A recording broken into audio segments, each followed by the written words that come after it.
किसी और की होने से पहले मेरा रग रग निचोड़ के देख लेना। अगर कतरे कतरे में तू ना मिली तो बेशक मुझे छोड़ देना। तेवर हम वक्त आने पर दिखाएंगे।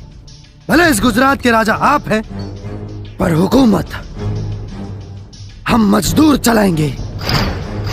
सिक्योरिटी! गोली से ज्यादा ताकत बिहारी की बोली में होती है। हम मजदूर अपनी हाथों से लोहे का आकार बदल देते हैं। आएंगे तेरी गली में, चाहे देर क्यों ना हो जाए। करेंगे मोहब्बत तुझसे ही, चाहे जेल क्यों ना हो जाए। दुर्भाग्य बा हमारे देश के जनता के जो तोनी जैसे नेता के हाथ में देश के बागडोर सौंप लेवा। झूठा वादा करके विधायक सांसद बनला के बाद तोनी के टारगेट का होला? करोड़ों की गाड़ी, 5-10 बंगला। ये 5 साल के लक्ष्य होला ना तोनी के। जो जनता तोनी के चुन के भेज लेवा, कबो बिना सिक्योरिटी के वही जनता के बीच में जाके देखा। अगर चमड़ी न नोच ले तक